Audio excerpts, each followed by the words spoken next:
Marakkara panchayat 4-ാം ward Pottanchola Mukkilapeedika താണിക്കുഴിയിൽ ആളൊഴിഞ്ഞ വളപ്പിൽ gelatin സ്റ്റിക്കുകൾ പൊട്ടിത്തെറിച്ച് അപകടമുണ്ടായതിനെ തുടർന്ന് കാടാമ്പുഴ സിഐ വിനുവിന്റെ നേതൃത്വത്തിലുള്ള പോലീസ് സംഘം സ്ഥലത്തെത്തി അന്വേഷണം ആരംഭിച്ചു. മാറാക്കര പഞ്ചായത്ത് 4-ാം വാർഡ് പൊട്ടൻചോല മുക്കിലപീടിക താണിക്കുഴിയിലാണ് ജലാറ്റിൻ സ്റ്റിക്കുകൾ കണ്ടെത്തിയത്. പൊട്ടൻചോല മുക്കിലപീടിക റോഡിലെ താണിക്കുഴിയിൽ നമ്മുടെ ഒരു സ്വകാര്യ വ്യക്തിയുടെ ഭൂമിയിൽ ഒരു ഇതര സംസ്ഥാന തൊഴിലാളി പുല്ല് വെട്ടിക്കൊണ്ടിരിക്കുന്നതിനിടയിൽ എന്തോ പൊട്ടിത്തെറിക്കുകയും അദ്ദേഹത്തിന് നിസ്സാരമായ പരിക്ക് സംഭവിക്കുകയൊക്കെ ഉണ്ടായി. അതിൻ്റെ അടിസ്ഥാനത്തിൽ ഇവിടുന്ന് പ്രദേശവാസികളായിട്ടുള്ള ആളുകളെ അറിയിച്ചതിൻ്റെ അടിസ്ഥാനത്തിൽ ബന്ധപ്പെട്ട പോലീസ് ഉദ്യോഗസ്ഥന്മാരെ അറിയിക്കുകയും അവർ വന്നപ്പോൾ അത് പൊട്ടിത്തെറിക്കുന്ന ഒരു വസ്തുവാണ് എന്നും അതെന്തോ ജലാറ്റിൻ സ്റ്റിക്ക് പോലെയുള്ള വസ്തുക്കളാണ് എന്നും അതിൻ്റെ ബന്ധപ്പെട്ട ഡിപ്പാർട്ട്മെൻറ്റിനെ അറിയിക്കേണ്ടതുണ്ട് എന്നതിൻ്റെ അടിസ്ഥാനത്തിൽ മലപ്പുറത്ത് നിന്നും ബോംബ് സ്ക്വാഡും അതുപോലെയുള്ള ഫോറൻസിക് ഡിപ്പാർട്ട്മെൻറ്റിൽ നിന്നും ആളുകളൊക്കെ വന്ന് പരിശോധനകൾ നടത്തി. ഗുരുതരമായിട്ടുള്ള വിഷയങ്ങളൊന്നും ഇല്ല എങ്കിൽ പോലും ഇത് എങ്ങനെ ഇവിടെ വന്നു എന്നുള്ളത് ദുരൂഹമാണ്.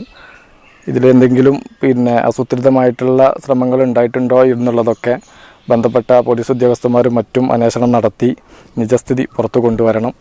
എന്തായാലും ആളപായങ്ങളോ മറ്റൊന്നും ഇല്ലാത്ത രീതിയിൽ ഇത് കണ്ടെത്താൻ കഴിഞ്ഞത് നാട്ടുകാരുടെ എല്ലാവരുടെയും സഹകരണവും സപ്പോർട്ടും ഒക്കെ ഉണ്ടായതുകൊണ്ടാണ്. എന്നാലും ഇത്തരം കാര്യങ്ങളിൽ ജാഗ്രത പുലർത്താൻ നമുക്ക് സാധിക്കണം. ഇത് എങ്ങനെ ഇവിടെ വന്നു എന്നുള്ളത് അന്വേഷണ വിധേയമായിക്കൊണ്ട് ഇതിൻ്റെ പിറകിൽ ആരെങ്കിലും ഉണ്ടോ, അതല്ലെങ്കിൽ എന്തെങ്കിലും താല്പര്യങ്ങൾ വെച്ചിട്ടാണ് അത് ചെയ്തിട്ടുള്ളത് എന്നുള്ളതൊക്കെ കണ്ടെത്തേണ്ടതുണ്ട്. അതൊക്കെ കണ്ടെത്തി അതിൻ്റെ നിജസ്ഥിതി ബന്ധപ്പെട്ട ഉദ്യോഗസ്ഥന്മാർ പുറത്തു കൊണ്ടുവരുമെന്നുള്ളതാണ് നമ്മുടെ പ്രത്യാശ.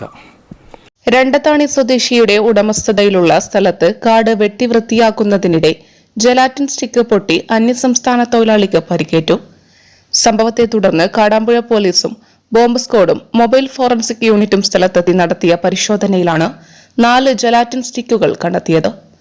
ജലാറ്റിൻ സ്റ്റിക്കുകൾ എങ്ങനെ എത്തിയെന്നത് സംബന്ധിച്ച് കാടാമ്പുഴ സിഐ വിനുവിന്റെ നേതൃത്വത്തിലുള്ള പോലീസ് സംഘം കേസെടുത്ത് അന്വേഷണം ആരംഭിച്ചു. കണ്ടെടുത്ത ജലാറ്റിൻ സ്റ്റിക്കുകൾ പോലീസ് നിർവീര്യമാക്കി. News desk Media Times. നമ്മുടെ കുബൂസ് അത് നമ്മുടെ ഗൾഫിൽ കിട്ടുണ്ടായിരുന്ന കുബൂസില്ലേ, നിനക്കിഷ്ടപ്പെട്ട ആ കുബൂസ്.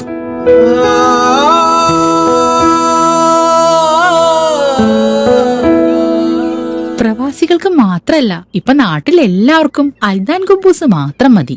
അൽദാൻ കുബൂസ് ഇപ്പൊ ന്യൂ ജനറേഷന്റെ ഇഷ്ട കുബുവല്ലേ. ഷുഗർ ഉണ്ടെങ്കിൽ ഗോതമ്പിന്റെ കുബൂസ് ആവാട്ടോ. മലയാളിയുടെ ഭക്ഷണ താല്പര്യങ്ങൾക്ക് ഇനി പുതിയ സ്വാദ്. അൽദാൻ ലെബനീസ് കുബൂസ്.